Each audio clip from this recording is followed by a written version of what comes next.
Welcome back to the second half of our marathon season 4 reflection. We got so many voicemails from folks and we've had so much to share that we decided to break it up into two.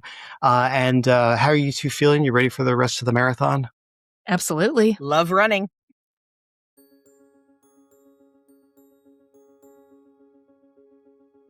Welcome to Climate Changed, a podcast from the BTS Center. I'm Ophelia Hu Kinney, the BTS Center Strategic Communications Director. I'm Nicole Diroff, Associate Director at the BTS Center. And I'm Peterson Toscano, producer of the Climate Changed podcast. And today we are closing season 4 with a reflection episode. And it's absolutely fine if you haven't heard any or all of season 4 yet. You'll hear the themes and the questions and some of the voices that made this season so rich. Each episode of Climate Change begins with a grounding. And for this season ending reflection episode, our grounding is a voice message. And this one is from a dear friend of the BTS Center. I think she might win the award of most programs attended. And we actually do track this, but we've never given an award. But anyway, it might be Susan. So Susan from Baton Rouge responded to the disaster response episode by remembering Hurricane Katrina and the role of Louisiana's churches in that moment. Before her wind and water ever arrived, Hurricane Katrina blew into Baton Rouge downtown, spinning off plans, crises, and challenges for corporate, cultural, and nonprofit institutions alike, and for the people who run them. In the city's heart, creative responses and collaborations between institutions within downtown and far beyond led the capital city's human response to Louisiana's greatest natural disaster. Even a month after hurricane in August 2005, the River Center still has 4,200 people still living there. It was the first churches who first responded. And so into Katrina, we saw what was happening with First Baptist, First Methodist, First Presbyterian, St. James Episcopal, and St. Joseph Catholic. They were meeting to list their assets and coordinate their efforts so as to complement rather than duplicate each other's activities. It was pretty amazing of what developed and the ways in which they took care of families in all of those churches and their affiliated congregations were able to respond to the thousands of people who had now become residents of Baton Rouge. In the 50-something years I've lived here, I still see it as Baton Rouge's finest hour. Thank you for this opportunity to respond. Susan gives us such a concrete picture of adaptation, not adaptation as an abstract policy word, but as churches listing their assets, coordinating efforts, trying not to duplicate each other's work. And, coming from Baton Rouge, she knows about disasters. And I love that about her comment. That phrase, listing our assets, is so important. What do we already have? What kitchens, vans, phone trees, volunteers, relationships, and local knowledge is already here. Mm-hmm. And then how do we organize and map those assets and gifts before disaster arrives rather than waiting until people are already in crisis? And I'll add also that there's something important about knowing that sometimes the gifts that you have may not show up on an inventory. There are things that you have that may not seem valuable to you, but in this realm can be priceless to someone else. And I've learned this as a volunteer with the Red Cross, that sometimes, like when you're at an emergency shelter, people just need somebody to talk to. That's a skill, listening, or play with, the kids and, put together a puppet show or something. Like when people are scared and bored and uncertain and unhoused, like they need all kinds of people and not just folks who know how to do disaster stuff. I have to say how much I enjoyed listening to you, Nicole, and Autumn together. Nicole, there was a moment in that conversation after Norma's episode when you talked about making a public apology to John Bear Mitchell. That was powerful. what it took to make that kind of repair in public. That has been one of the many gifts of the season for me, watching Autumn and you build that trust. So what does season 4 do to me? It made me want to tell better stories. It made me want to become a better ancestor. It made me want to pay attention. And it reminded me that the work ahead is not just technical and it's not just political. It is relational, imaginative, and spiritual. Mm-hmm. Peterson, what a gift. I'm moved by everything that you just shared, the way in which this podcast has touched you and changed you, and to share that you are the person who has been most impacted by this podcast is just so beautiful. And so to listen to you share all of that and to listen and see Ophelia's responses as you were sharing is deeply moving to me. And you name sort of exactly, I think, what our hearts are longing for in those phrases that you share at the end, to pay closer attention, to be a better ancestor. It's what it's all about. And Peterson, we've had a relationship for many years now, working on this podcast and other things together. And I really treasure it.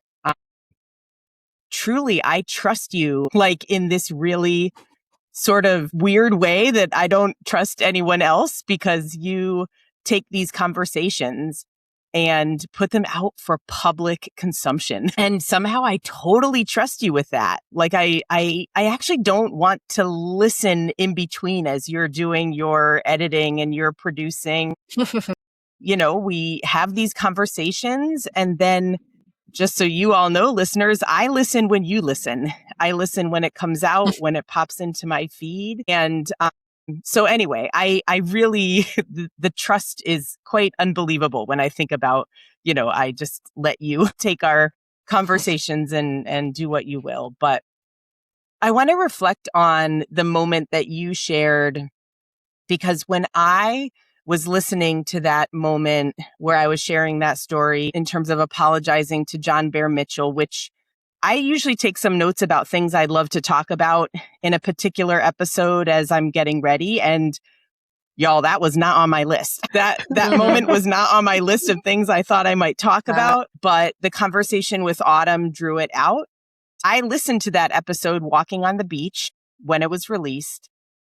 I experienced over again just the way in which sharing that story raised my heart rate, and truly was such a vulnerable act. And then to put it in a podcast for anyone to hear was very vulnerable. And oh my gosh, Autumn is the best. She's just the best. I mean, listening to the way that she held that and drew out, I was learning from my own story. It's like what the best therapist might do. Like, I'm sharing the story, but somehow like she's helping me see so much more in it. So I'm deeply grateful to Autumn for that one moment and for so many along this season. I should share that after that episode came out, I did share it with John Bear Mitchell and said, I pray that I reflected this story in a way that honors you and our ongoing collegiality. He shared back with me that listening to that episode led him to listen to several more episodes. So that was really beautiful. Just this full circle sort of relationality. All right. Thank you. Nicole, this season began with the theme of world building, but it just kept moving through very practical at times and very deeply spiritual questions. So you have been part of the process from the beginning. What are you carrying from season 4? So I think I want to start reflecting on that episode around natural disasters and Katie Mears. And the thing that comes to me on the regular is the way in which Katie talked about our little Grinchy hearts having the possibility of growing a size bigger. I always think a lot about myself as the Grinch.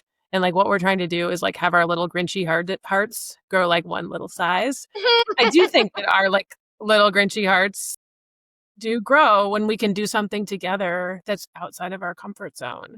And like at the best, like that's what disasters can be. Oh, so real, right? Because it's literally dissolving the boundaries of what is known. Yeah. Right? And like, it doesn't mean we're going to hold on to doing that specific thing every day forever. But if we like let our hearts grow a size and our imaginations grow a size, like we can do a different thing. That is part of that transformation. Like we have a muscle to try a new thing and be changed by it. Create the conditions where your heart could maybe grow a size. That's a great summary of what it's all about, is that even in tough situations, how might we approach this in a way that grows our heart a size larger? Actually, that happens all the time. It happens all the time in all kinds of situations of loss and struggle.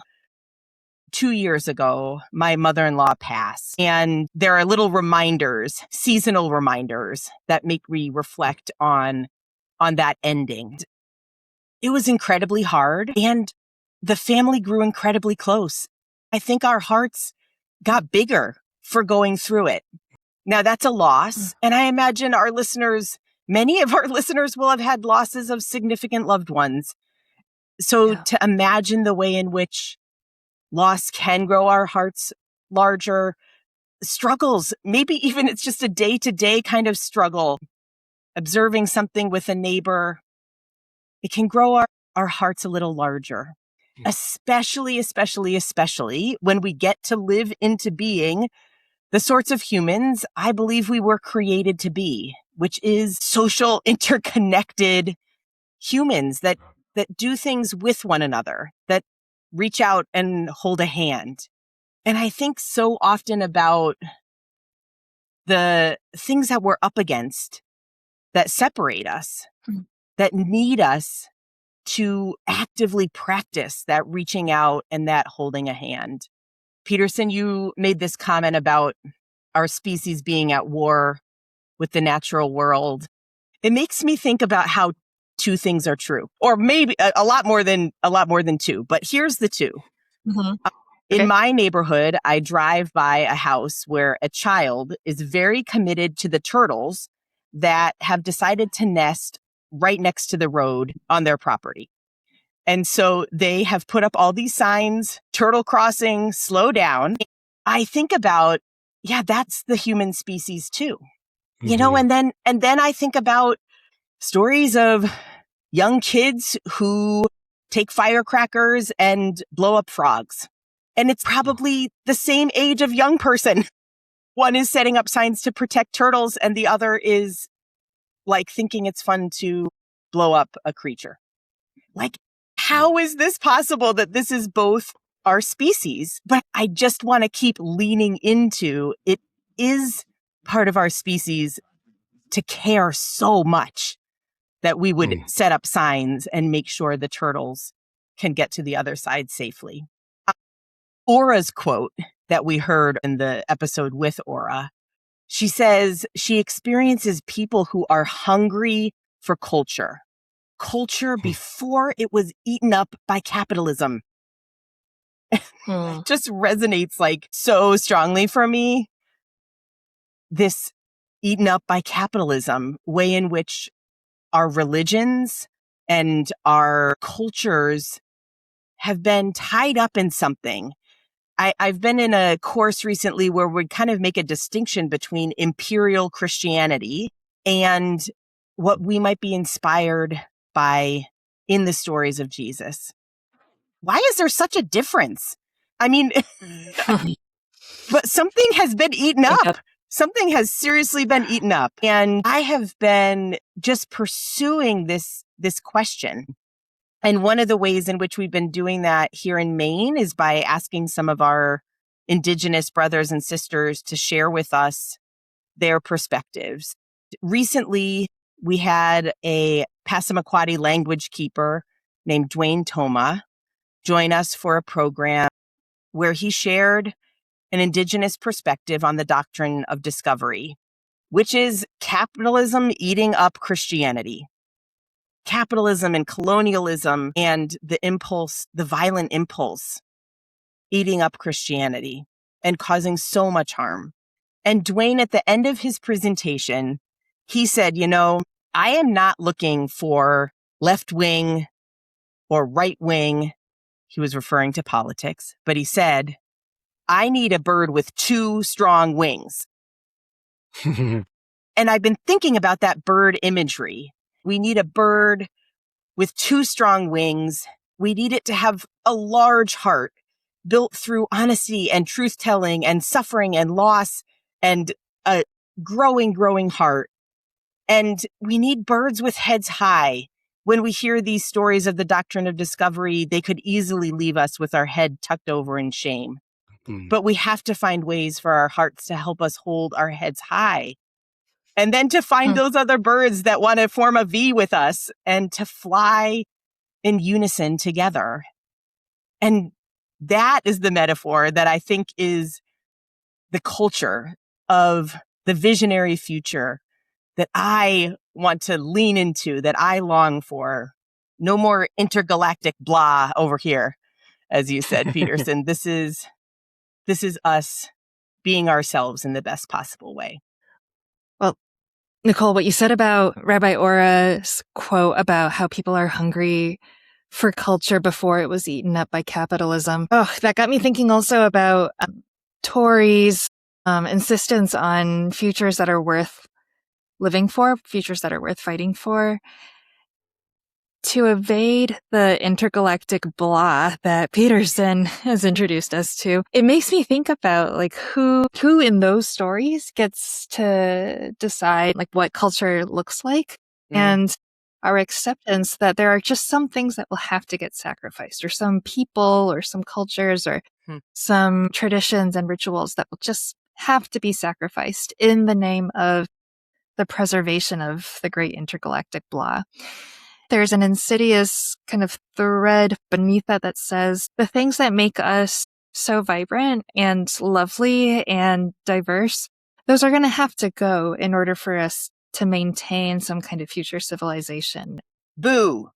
It just, it has not held true. No. Read our history books, or at least those that we can actually trust to tell the truth. That just hasn't held true. I also want to, however, give us as a species a little bit of grace, because I think that in hearing the wisdom of our guests, there can be this sensation, or at least there was for me, of, dang it, whatever separation I feel from the more than human world and from my neighbors and community members and those who I see across the body of the bird to the other wing on, my separation from those, that's my fault, and I've done something terribly wrong to evoke this. And if, listener, you're feeling that, I just want to say, I invite you to have a little grace for yourself, because the separation that we're experiencing is by design. To some degree, this is the condemnation that the powerful and the wealthy have concocted in order to make it easy to exploit and extract from land, from the more than human world, and from humans. I gain a lot of my spiritual imagination these days also from what the more than human world is up to and has been up to.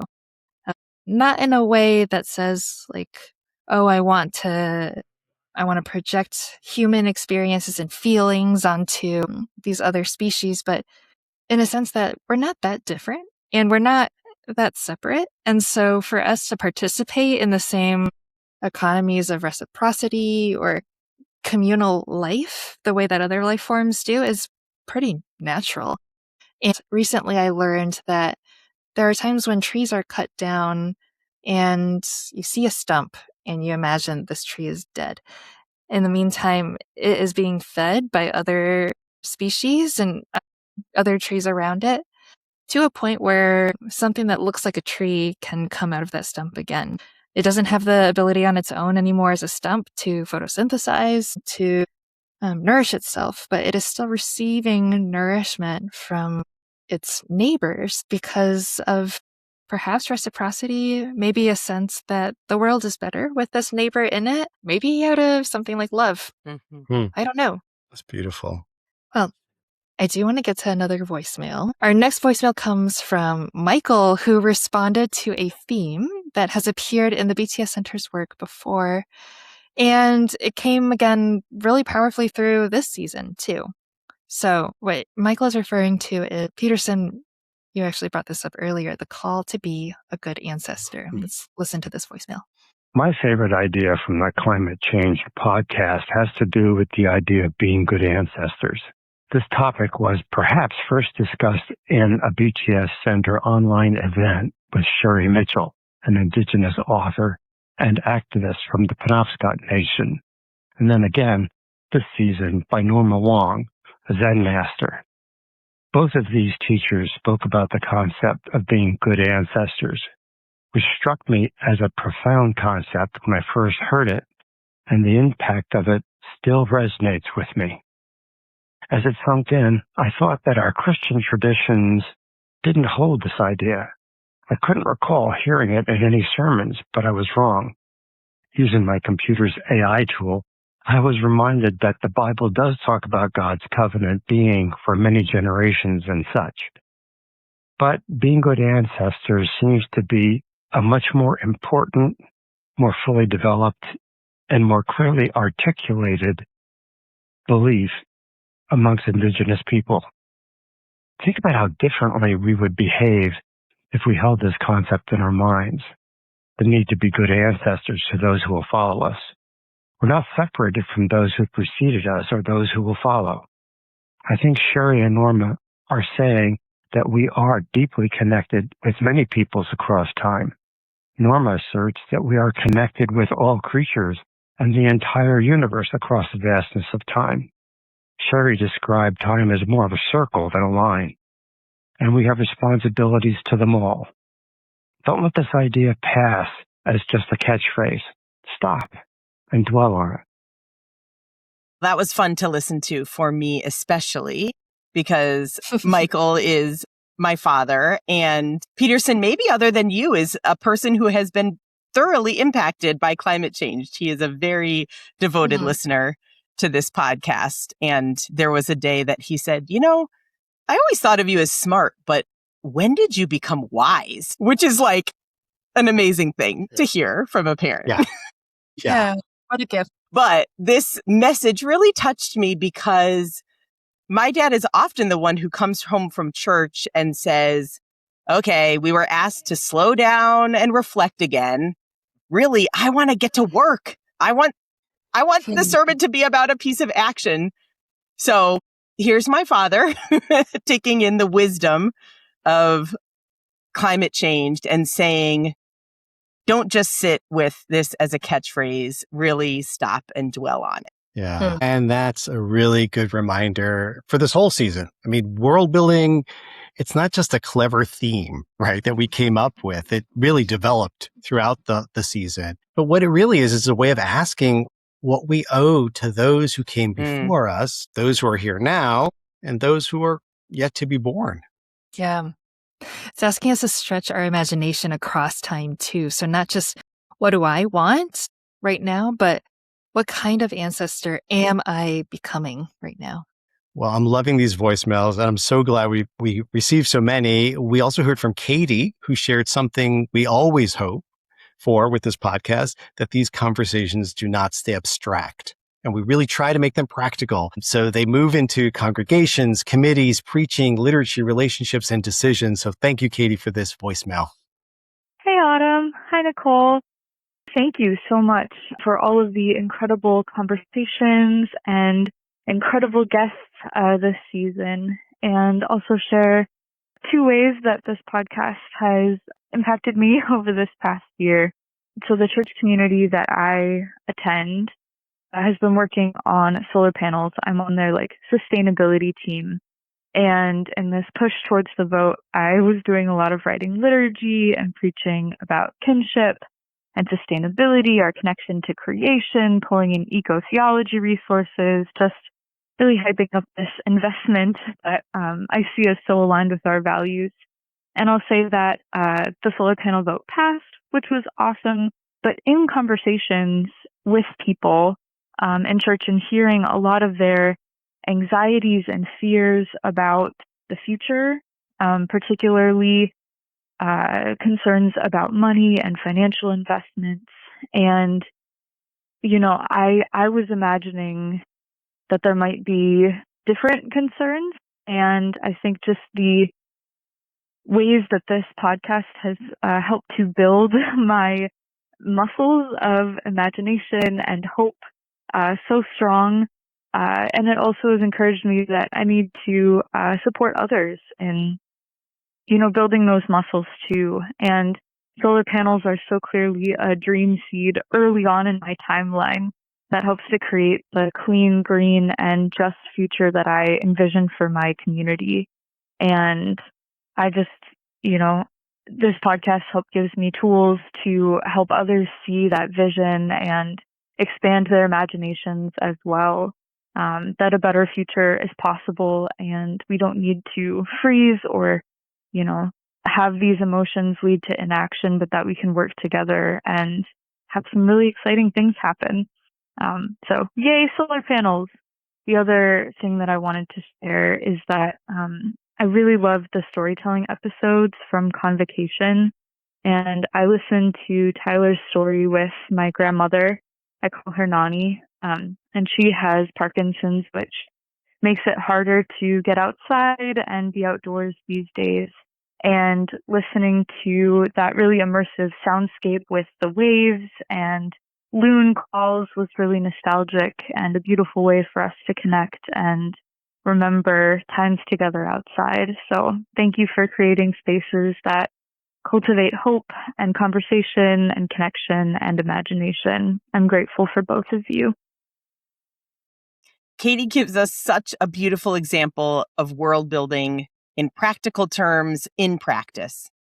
A solar panel vote is practical, it's applied, it's financial, it's logistical, and it's also spiritual. It takes a community to imagine itself behaving differently. Our executive director, Alan, often says that a budget is a moral document, and that's what that reminds me of. Yeah. I love that Katie calls solar panels a dream seed. Yes. Who else uses this is Tori Stevens in the grist world. They invite us to nurture these dream seeds.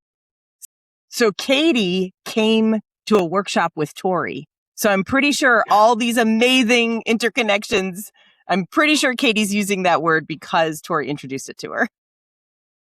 Nice. Great. Let all of these seeds Dream germinate. seeds. Yes. So this dream seed phrase, I think, just carries a lot of this season, right? So it's not just technologies and projects. We're really talking about seeds of a future that people can begin to see and work toward together. And Katie's also reminding us that the podcast isn't just about our head and ideas. It can become liturgy and preaching, a conversation with a grandmother. It's a stepping off point. It can, it can be so much more. And that's what I loved about this season was, I don't know, there were moments that I felt particularly with the grounding exercises, that it was like being taken away and allowed to just kind of detach from all the stuff and experience something sacred, something grounded, that I found myself talking about later in the day. All right. This next voicemail comes from Peter in Littleton, New Hampshire. Peter's responding to the conversation that Autumn and I had about Katie Mears and disaster response, and especially to the moment in that conversation where we talk about how climate change can not only be a threat multiplier, but also an opportunity multiplier. I just wanted to call and say how much I appreciated the conversation between Autumn and Nicole about Katie Mears.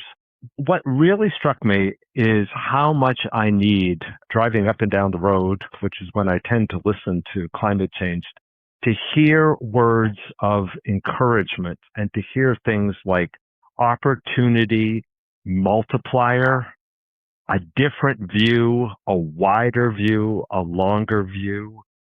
I just know in my life, I know a lot of ways that it's easy to turn to what we don't have, what's falling apart, what is not going as we want it to, which is also true.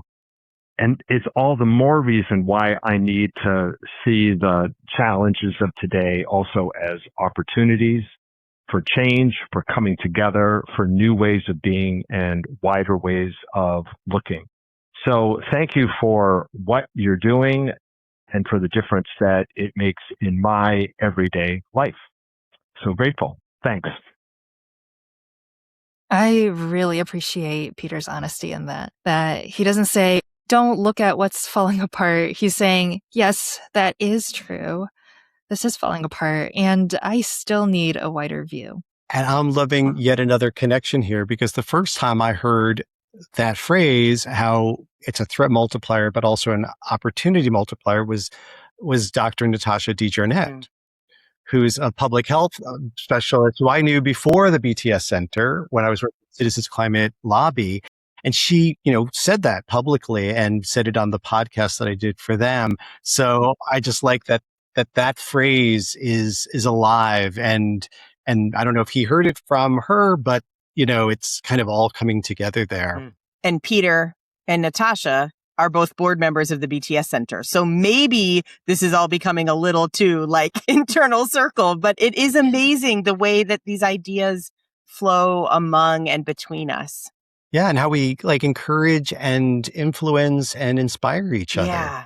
Cross-pollination. Yeah. It's the work of our relationship building, and it's the work of this podcast to offer people a longer view while they are doing the very ordinary things that make up a life. My podcast listening is when I'm driving somewhere to pick up my son. It's when I'm folding laundry. It's when I'm washing dishes. It's when I'm walking the dogs. And so having these deep, big perspectives while doing the day-to-day is sort of what it's all about. Our next voicemail comes from Oliver. Oliver is responding to conversations about imagination, including the conversation with Tor Stevens about Throughtopia. He connects this season to Joanna Macy's work and to imagination as a spiritual practice. I just was so inspired by the conversation. It reminded me of Joanna Macy's work on imagination. I just finished doing a book club with my local interfaith council where we read Macy's book, Active Hope. And Macy, like the conversation you all had, she talks about how important it is to imagine a better world. She challenged us to look at the world we see around us and consider that everything we see right now, today, in the world is a product of somebody else's imagination. She challenged us to think about the world we want to see that's better and to trust that when we imagine it, it unlocks hope and motivation to work for that world and work for the change that we want to see. I work with Ignatian spirituality. I'm a retreat director and a spiritual director, and we often talk about the importance of imagination as a spiritual practice. Listening to Autumn and Nicole's conversation on daily practices and imagination reminded me of this prayer of Joseph Whelan that circulates a lot in Ignatian circles. So I'll leave you with this. What you are in love with, what seizes your imagination, will affect everything. It will decide what will get you out of bed in the morning, what you do with your evenings, how you spend your weekends, what you read, whom you know, and what breaks your heart, what amazes you with joy and gratitude. Thank you so much for the work you're doing, and keep up the great work. Bye-bye. That question, what seizes your imagination, feels like one of the deepest questions of this season. Because once something has seized our imagination, it starts to shape our choices, how we spend our time, where we put our energy, and the type of future we are building today. And that feels like the right place to gather up this season's themes. Before we move into next steps, we want to name some of the themes that kept surfacing across the season. Yeah, let's do it round robin style. So for me, one of them, adaptation, not only as infrastructure, but as spiritual and communal practice. Okay. For me, imagination, not as an escape, but as responsibility. Grief and honesty in that grief, and solidarity, community in that grief. ancestors, not only the ones behind us, but ahead of us and calling us into accountability. And the more than human world as kin and teacher and neighbor and participant in our lives and us in theirs. Spiritual leadership, wise and creative individuals who know how to cultivate honest and caring communities. Yeah, and you're listening right now, and we're aware of you. Thank you for what you do. Yeah. And that may be one of the clearest invitations of season 4, to become communities that can tell the truth, feel what is real, imagine what is possible, and practice what comes next. As always, we want to close with some next steps. So this time, the invitation is simple. We would love for you to share this season.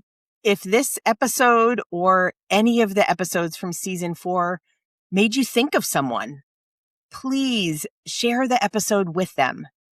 A personal note from you is the most powerful way for your friend, colleague, or family member to discover this podcast. You can also host a listening party, and this can be in person or online. Choose an episode, gather a few people from your congregation, family, community group, whatever, and just listen together. Each episode comes with a discussion guide. So you don't need to create your own curriculum. You can use the questions, the activities, the suggested next steps to help your group reflect and respond. Some other ideas: you can put an episode in a church bulletin or a newsletter or community email or Google group.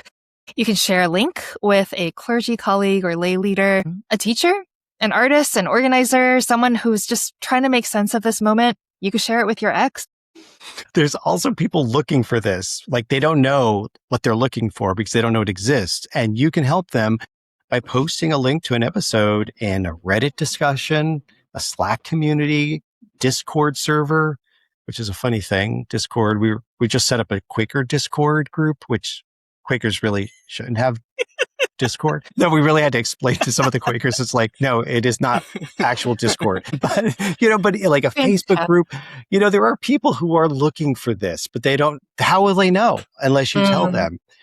And so wherever people are talking about climate or faith, grief, community, it doesn't have to be just about climate, because as you know from listening, this encompasses so much of life. And don't forget the videos. If you heard the list of things that Peterson did at the top of this episode, he is doing it all so that this episode and the rest of climate change can be found. So you can find full-length video episodes, short clips, and bonus material on the BTS Center's YouTube page. Consider playing a short video during a class or in a worship service, a meeting, or community gathering. And this hot tip goes out to everyone who has ever texted me a podcast episode in the past with no context. When you share, tell people why, not just this or here's a podcast. But this conversation helped me think differently about adaptation or imagination, or how it takes being a neighbor to have neighborhoods. Or this episode gave me language for climate grief, or this guest helped me to imagine the future in a totally new way. Yeah, you need to listen to Ophelia, because Ophelia knows what she's talking about. She has done such a brilliant job this season. It's been such a joy working with you, Ophelia. Oh. And, just knowing that this great work that we're doing is getting out there, seeing those clips pop up in my YouTube, and there they are. It's just it's so exciting. So thank you for that great work and modeling it so beautifully. Thanks, Peter. It's a joy to work with you too. This has been just a big old love fest. And now, a look ahead. Yes, there will be a season 5 of climate change. Woohoo! Season 5 will begin in March 2027, so mark your calendars that entire month. And Autumn Brown and Nicole Diroff will be back with us for that season. In the meantime, we are going to share episodes from other podcasts that we love and listen to all the time, and we want to share with you. Yeah, think of it as a podcast swap season. We're going to feature episodes from some of our favorite podcasts, and those folks will share one of our episodes with their listeners. So stay subscribed, and there will be more to hear before season 5 begins. Thank you for listening to Climate Change, a podcast from the BTS Center. The BTS Center is located in beautiful Portland, Maine. We offer programs and resources for spiritual leaders, faith communities, and all who are seeking to live with courage, compassion, and imagination in a climate-changed world. You can find transcripts, discussion guides, full-length video episodes, short videos, and bonus material through the BTS Center's website and our YouTube page. Climate Change is produced by me, Peterson Toscano. Our Season 4 hosts were Autumn Brown and Nicole Diroff. Many thanks to our wonderful guests this season: Tori Stevens, Katie Mears, Norma Wong, Rabbi Ora Nitkin-Kaner, Francis Weller, and others whose voices helped shape a season of world building. Stay connected, share this episode, and reach out anytime. You can email us at podcast@thebtscenter.org. We really do love hearing from you. Now, as we close this episode and this season, we turn to the words associated with Julian of Norwich, the 14th century English mystic who lived through plague, upheaval, and deep uncertainty. Julian wrote, "All shall be well, and all shall be well, and all manner of things shall be well." Not as denial and not as an escape, but as a stubborn, sacred trust spoken from inside a troubled world. So may we become people who do not look away. May we become people who can imagine beyond despair and beyond denial. May we become good ancestors to those who will inherit what we do. May our communities learn to hold grief without being consumed by it. May our stories make room for courage, kinship, repair, and joy. And in this climate-changed world, may we keep building what love requires. All shall be well. And all shall be well. And all manner of things shall be well.